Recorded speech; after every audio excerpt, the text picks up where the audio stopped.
We are talking about controversial parenting issues, like whether it's okay to snoop on your kids, like really snoop, break open diary lockers, like intense. Dr. Robyn, do you think it's okay for parents to snoop? There's so many things going on here, I don't even know where to go first. Beyond, right? I mean, it's like it's a cornucopia unbelievable. of crazy. Privacy is a privilege. So that means that our children need to earn their trust. Absolutely. We need to reserve the right as parents to do our #1 job, which is to protect. If your child is acting normally, everything seems fine, there is no reason to snoop, but you should always reserve the right to be able to check in and make sure that your child is safe and isn't doing anything dangerous. That means that when you give your child a cell phone, when you allow your child to get on Facebook, when you allow your child to go to a party, it's because they are earning their trust, and that you reserve the right at any time, if you think something is going on that is going to put them in danger, to be able to check in. You should make sure that they know that anything they put out there should not be something that's going to embarrass them in front of you, because at any point you could see it, okay? If those children do defy you and the trust goes down the toilet, that is a time to take away their communication and have some kind of consequence, and then they can earn their trust back. Yeah. Now, Vanessa, I know you're pro snooping. You went through your daughter's diary. Absolutely. How often did you used to do that when she was younger? Every time they left the house. I was looking for, I heard about a note that was supposed to be given to me from a teacher one time, and it was not given to me, so I went snooping through some stuff, came across a diary, woohoo, now I know where it is.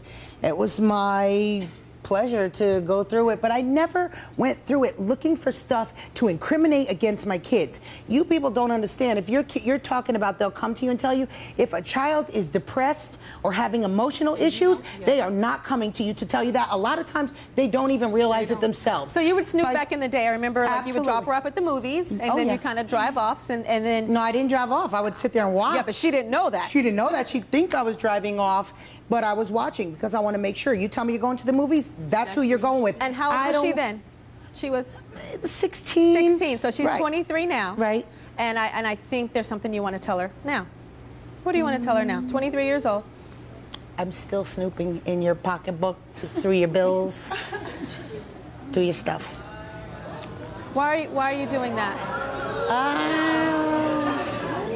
Okay, I know she's 23, but she's under my roof. I want to see why she's not able to save, checking out what she's wasting her money on, who's actually paying for things on certain occasions, just stuff like that.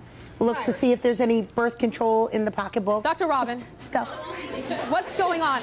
But first of all, I want to go to you, Lauren. I'm just as shocked as probably everyone else in here. I knew my mom snooped around when we were young. Thanks for telling me, because I'll be a little more secretive.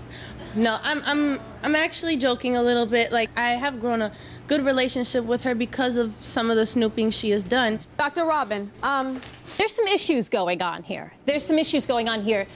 Snooping is something that happens when you're not telling your child you're doing it. That's not okay. Okay, that's the difference. We're not talking about saying to your child that nothing's going on and then you're going in and you're snooping. What you want to do is set things up with your child. If you have a situation where your 23-year-old child is walking back into your house and you say, you're now under my roof and that means that I reserve the right to go into your room, at least they know. I'm not saying that that's correct. You have raised an adult now. Here's this person who's coming back in as an adult, and we need to treat them as another adult. When you have a child, you need to be open with that child and say, I am still going to be your parent. That is my #1 job. I am not your best friend. I am your parent, and I am here to protect you. And if I suspect something's going on, I am going to check. But I want you to have full disclosure here that this is what's happening. Don't snoop around and be secretive about it. Be open about it. We'll be right back.